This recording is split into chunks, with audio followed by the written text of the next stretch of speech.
آیت نمبر 27 سے 30 کا ترجمہ و تفسیر آج سنیں گے۔ اعوذ باللہ من الشیطان الرجیم، بسم اللہ الرحمن الرحیم۔ یا بنی آدم لا یفتننکم الشیطان کما اخرج ابویکم من الجنة ينزع عنهما لباسهما ليريهما سوآتهما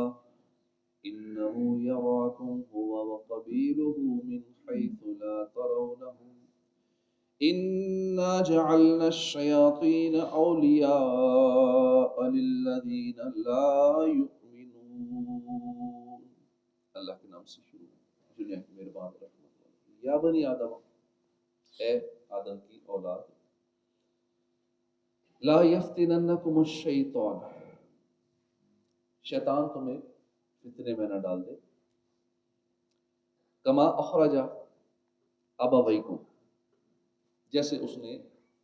نکال دیا ابویکم، تمہارے ماں باپ کو، حضرت آدم علیہ السلام حضرت حوا کو جنت سے نکلوا دیا، اسی طرح تمہیں بھی فتنے میں نہ ڈال دے۔ ینزع عنہما، اس نے اتروا دیا ان سے، لباسہما، ان کا لباس، لیوریہما، تاکہ وہ انہیں دکھا دے، سوآتہما، ان کی شرمگاہیں، انہو یراکم هو وقبیلہ من حیث لا ترونہم انا جعلنا الشیاطین اولیاء للذین لا یؤمنون، انا جعلنا، بے شک ہم نے بنا دیا، شیطانوں کو، اولیاء للذین، ان لوگوں کا دوست جو لا یؤمنون، جو ایمان نہیں لاتے۔ وَإِذَا فَعَلُوا فَاحِشَةً قَالُوا وَجَدْنَا عَلَيْهَا آبَاءَنَا وَاللَّهُ أَمَرَنَا بِهَا قُلْ إِنَّ اللَّهَ لَا يَأْمُرُ بِالْفَحْشَاءِ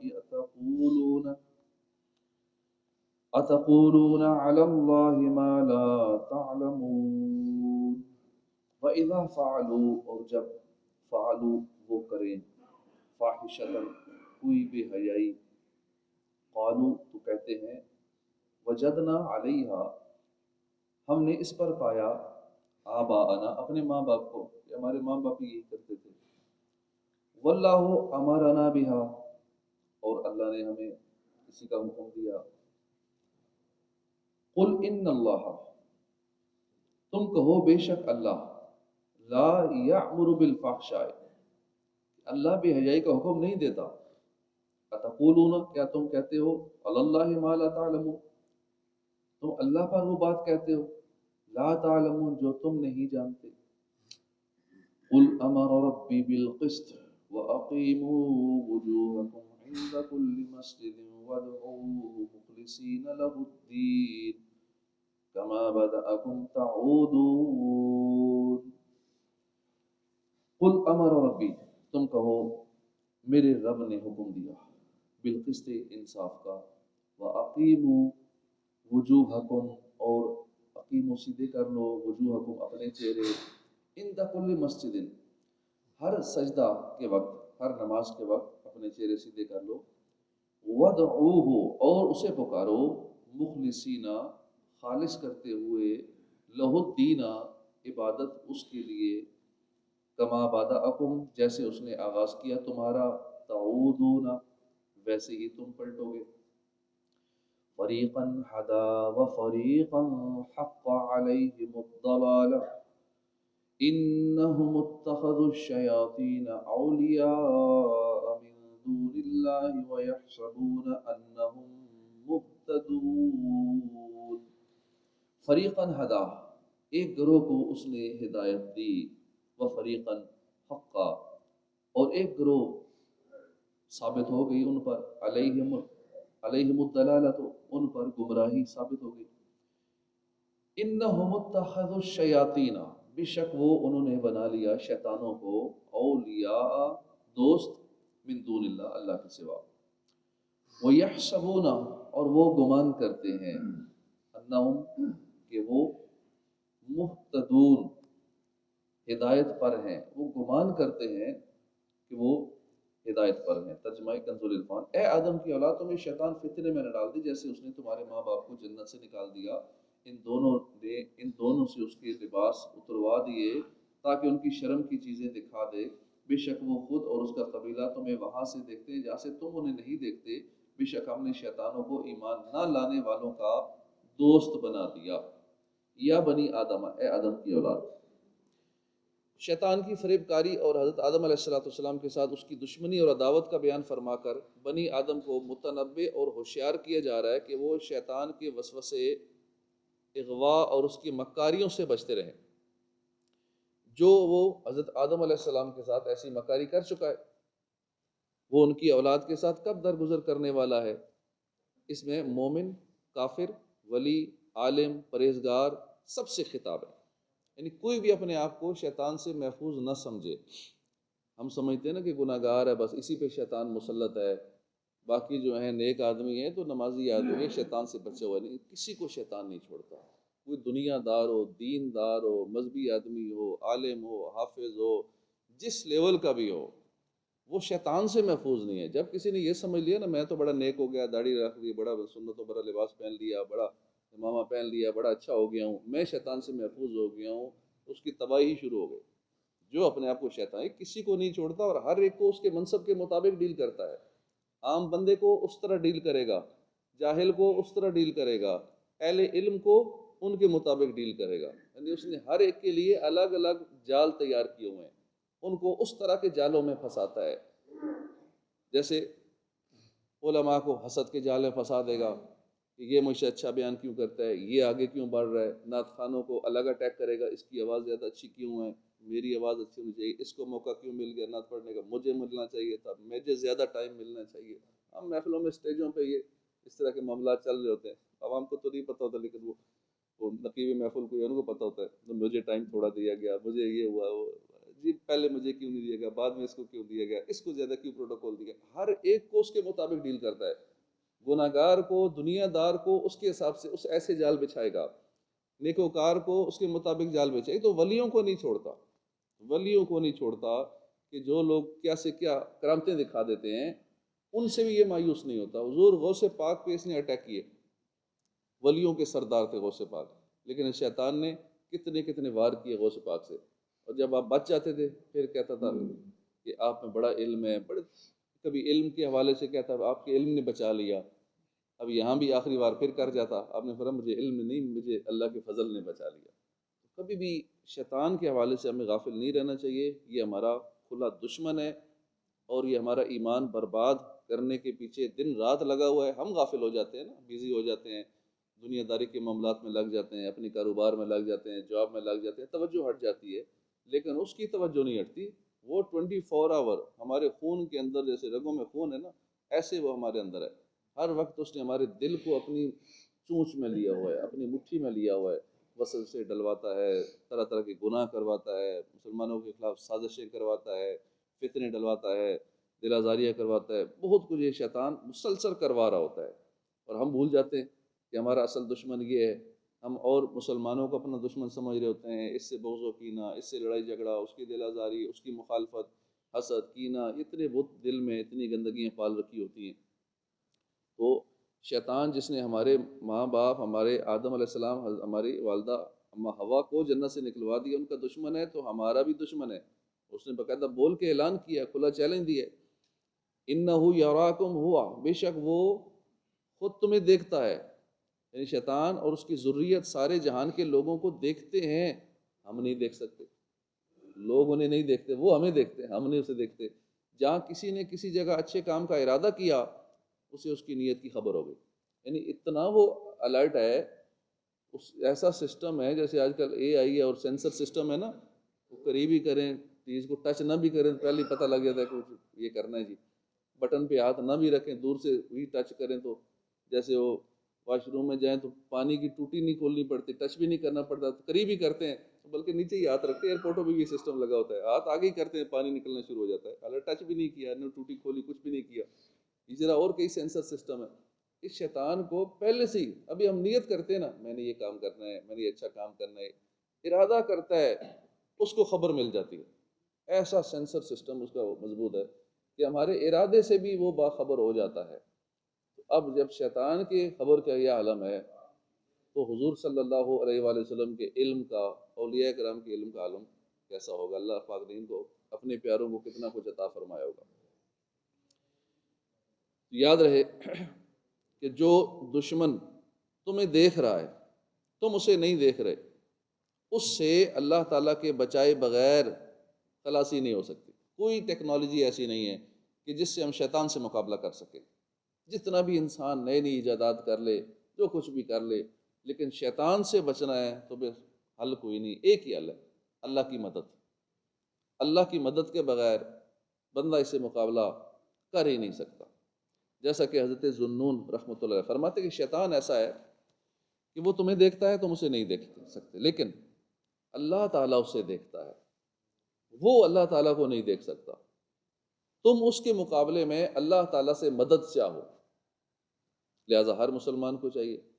کہ وہ اپنی عقل سے کام لیتے ہوئے اس کے نقصان سے بہت زیادہ ڈرے اور ہر وقت اس سے مقابلہ کے لیے تیار رہے. امام محمد غزالی رحمۃ اللہ علیہ فرماتے ہیں صوفیاء کرام کے نزدیک شیطان سے جنگ کرنے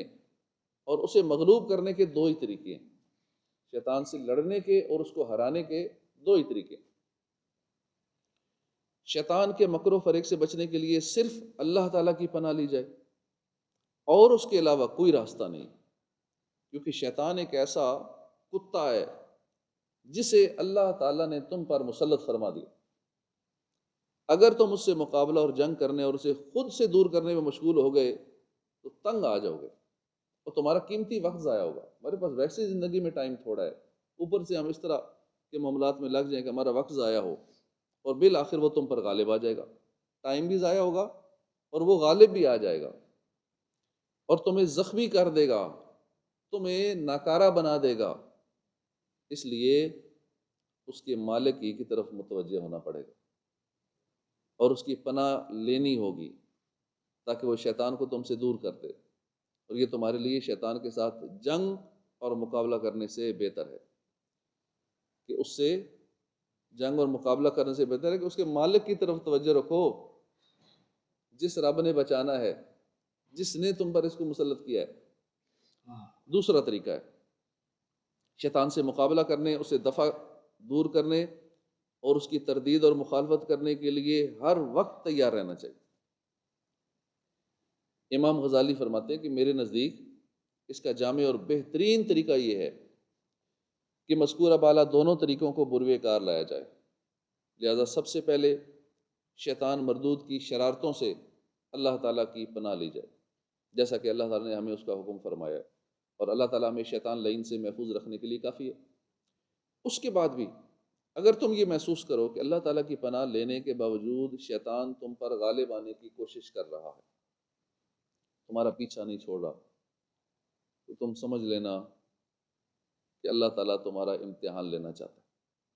تاکہ اللہ تعالیٰ تمہارے مجاہدے اور عبادت میں تمہاری قوت کی سچائی اور صفائی دیکھے اور تمہارے صبر کی جانچ فرمائے,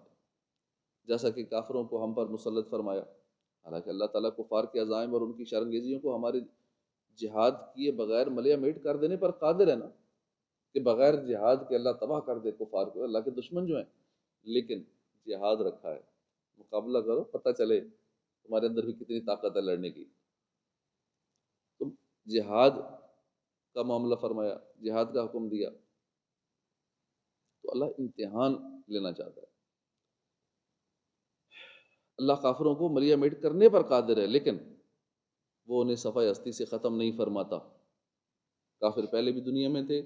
اب بھی ہیں, پہلے بھی کافروں سے لڑائی ہوتی تھی, اب بھی ہوتی, قیامت تک ہوتی رہے گی. ہمیں ان کے خلاف جہاد کرنے کا حکم دیتا ہے,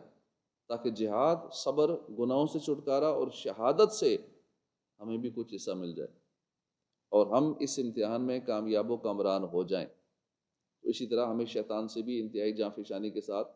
مقابلہ اور جنگ کرنے کا حکم دیا گیا ہے, پھر ہمارے علماء کرام فرماتے ہیں کہ شیطان سے مقابلہ کرنے اور اس پر غلبہ حاصل کرنے کے 3 طریقے ہیں۔ تم شیطان کے مکر و فریب اور اس کی ہیلہ سازیوں سے ہوشیار ہو جاؤ، کیونکہ جب تمہیں اس کی ہیلہ سازیوں کا علم ہوگا تو وہ تمہیں نقصان نہیں پہنچا سکے گا۔ جس طرح چور کو جب معلوم ہو جاتا ہے نا کہ مالک مکان کو میرے آنے کا علم ہو گیا ہے تو وہ بھاگ جاتا ہے۔ جب ہمیں پتہ لگ جائے گا کہ شیطان ہمیں نماز سے روک رہا ہے کہ نہیں پڑھنی نماز، صبح صبح سردی ہے، بستر پہ پڑے رہو، لیکن جب پتہ ہوگا نا کہ شیطان مجھے روک رہا ہے اور میں نماز چھوڑوں گا تو اس کے یہ نقصانات ہیں، پڑھوں گا تو اس کے یہ فائدے ہیں، شیطان تو میرا دشمن ہے، یہ نقصان کرانا چاہتا ہے، تو پھر بندہ مقابلہ کرنے میں آسانی ہو جائے گی۔ اسی طرح کوئی گناہ کروانا چاہتا ہے کہ چلو خیر ہے یہ بدنگاہی کر لو نا، غیر محرم عورت کو دیکھ لو، سوشل میڈیا پہ اتنی اب تو گناہ آسان جو ہو گئے ہیں، ایک کلک پہ فری میں چھوٹا سا پیکج کر لو تو دنیا بھر کے سارے گناہ اس میں شامل ہو جاؤ، بہت ایزی ہو گیا۔ پہلے دور میں ہوتا تھا کہ لوگ چھپ کے کہیں مووی لاتے تھے، VCR کرائے پہ لاتے تھے، تو پھر کہیں کسی دکان پہ جا کے کیسٹ لیتے تھے، اس کو چھپا کے لاتے تھے، کوئی دیکھ نہ لے تو پھر آ کے 2-3 گھنٹے کی مووی دیکھتے تھے۔ اتنا مطلب ایک پروسیس ہوتا تھا لمبا چوڑا۔ اب تو مسئلہ ہی کوئی نہیں، فری میں یا سستے میں گناہ ایزی ہو گئے ہیں، ایکسیس ہر گھر تک پہنچ چکی ہے، ہر گھر ہی سینما گھر بن چکا ہے، ہر گھر ہی برائی کا اڈا بن چکا ہے اس انداز میں، کیونکہ ہر ایک کے ہاتھ میں موبائل جو ہے، جب موبائل ہے تو ایک دروازہ ہے آگے پہنچنے میں بے حیائی کے بازار تک، اس جگہ تک جس کو لوگ جس کے نام بدنام تھے کہ فلاں جگہ یہ ہوتا ہے، اب وہ جگہ ہر جگہ بنی ہوئی ہے، ہر گھر میں وہ چیز بنی ہوئی ہے، لیکن اس طرح لوگوں کی توجہ نہیں ہے۔ وائی فائی سے کنیکٹ ہیں، سب کے موبائل کنیکٹ ہیں، بچوں کے بھی بڑوں کے بھی، اور دروازہ کھول دیے، لو دنیا دیکھو، دنیا میں یہ کچھ ہو رہا ہے۔ تو یوں اب گناہ آسان ہو گیا، تو اب شیطان اگر گناہ کا کرائے، خیر بدنگاہی کر لو، یہ سوچے کہ بدنگاہی کروں گا، ٹھیک ہے وقتی لذت ہے، تھوڑی دیر کے لیے مزہ ہے، لیکن اس کے بدلے میں جو جہنم کی آگ آنکھوں میں بھری جائے گی وہ نہیں برداشت ہو سکے گی، آگ کی سلائیاں آنکھوں میں پھیری جائیں گی وہ نہیں برداشت ہو سکے گی۔ ابھی ایک تنکا ڈال کے دیکھ لیں، تھوڑی سی مٹی کے ذرہ آنکھ میں ڈال کے دیکھ لے تو اندازہ ہو جائے گا کہ کتنی برداشت ہے۔ تھوڑی سی آگ کی گرمائش ہی آنکھیں قریب کر کے دیکھ لے، تو یوں اگر پہلے سے پتہ ہوگا تو پھر شیطان سے مقابلہ کرنا آسان ہوگا۔ بندہ کہے کہ چھوڑو دفع کرو، نہیں ماننی تیری بات، یہ نہیں کرنی بدنگاہی، فلاں گناہ نہیں کرنا، بڑا ایزی ہے، ٹھیک ہے لذت ہے بدکاری میں زنا میں، لیکن نہیں کرنا کیونکہ یہ اس کا گناہ ہے، اللہ ناراض ہو جائے گا۔ تو جب پتہ ہوگا شیطان کا مقابلہ کرنے میں آسانی ہو جائے گی۔ اس لیے ہمیں اس سے مقابلہ کرنے کے لیے مسلسل تیاری کرنی پڑے گی، گناہوں کی معلومات ہمیں ہونی چاہیے، نیکیوں کی معلومات، فضائل کا ہمیں پتہ ہونا چاہیے، تو اس طرح انشاءاللہ آسانی ہو جائے گی۔ جب شیطان تمہیں گمراہیوں کی طرف بلائے تو تم اسے رد کر دو، اور تمہارا دل قطعاً اس کی طرف متوجہ نہ ہو، اور نہ تم اس کی پیروی کرو، کیونکہ شیطان لعین ایک بھونکنے والے کتے کی طرح ہے، اگر تم اسے چھیڑو گے وہ تمہاری طرف تیزی کے ساتھ لپکے گا اور تمہیں زخمی کر دے گا، اور اگر تم اسے کنارہ کشی اختیار کر لو گے تو وہ خاموش رہے گا۔ تیسرا طریقہ، اللہ تعالیٰ کا ہمیشہ ذکر کرتے رہو، اور ہمہ وقت خود کو اللہ تعالیٰ کی یاد میں مصروف رکھو، کہ جب تک بندہ اللہ کی یاد کرتا رہتا ہے، اللہ کا ذکر کرتا رہتا ہے، شیطان اس سے دور رہتا ہے۔ جیسے ہی اپنے دل و زبان کو ذکر سے روکتا ہے نا شیطان، فوری طور پہ 1 سیکنڈ میں آ کے اس کو دل کو اپنے قبضے میں لے لیتا ہے، اپنی چونچ میں لے لیتا ہے۔ پھر جب بندہ اللہ کا ذکر کرتا ہے پھر شیطان دور ہو جاتا ہے، تو یہ مسلسل جاری رہتا ہے۔ تو یہ اللہ کا ذکر کرنا بھی شیطان سے بچنے کا ایک بہترین ذریعہ ہے۔ اللہ تعالیٰ نے جنوں کو ایسا علم و ادراک دیا ہے کہ وہ انسانوں کو دیکھتے ہیں، اور انسانوں کو ایسا ادراک نہیں ملا کہ وہ ہر وقت جنوں کو دیکھ سکیں، البتہ بعض اوقات انسان بھی جنات کو دیکھ لیتے ہیں۔ اس آیت مبارکہ سے بھی یہ معلوم ہوا کہ شیطان کا علم اور اس کی قدرت بہت وسیع ہے، کہ ہر زبان میں، ہر جگہ، ہر آدمی کو وسوسے ڈالنے کی طاقت رکھتا ہے، مطلب ہر زبان جانتا ہے، دنیا میں کتنی زبانیں، ہزاروں زبانیں، ہر زبان جانتا ہے، اور ہر زبان والے بندے کو اس طرح ڈیل کرتا ہے اس کے حساب سے۔ اس سے معلوم ہوا کہ اس کی قدرت اور وسیع علم اور قدرت ماننا شرک نہیں، بلکہ قرآن سے ثابت ہے کہ شیطان کو تصرف ہے، شیطان کو قدرت ہے، شیطان کو علم بھی ہے، لیکن ان لوگوں پر افسوس ہے کہ جو شیطان کی وسعت علمی کو فوراً مان لیتے ہیں کہ ہاں واقعی ایسا ہی ہے، کیونکہ قرآن میں جو لکھا ہوا ہے تو واقعی شیطان کو بڑا علم بھی ہے، شیطان کو تصرف بھی ہے، یہ کر سکتا ہے۔ لیکن حضور اقدس صلی اللہ علیہ وآلہ وسلم کے لیے ایسا علم ماننے کو شرک کہتے ہیں۔ شیطان کے علم کو مان لیتے ہیں، ہاں ایسا ہے۔ حضور کے علم کو کے بارے میں جو بات کرے بندہ، کہتے ہیں مشرک ہو گئے۔ یہ دیکھو کہتا ہے جی ان کو علم ہے، علم تو اللہ کو ہے، ان کو ہے ہی نہیں، تو یہ مشرک ہے، اللہ کے ساتھ برابر کر رہا ہے، شریک ٹھہرا رہا ہے۔ تو بد مذہب پھر اس طرح کی باتیں کرتے ہیں،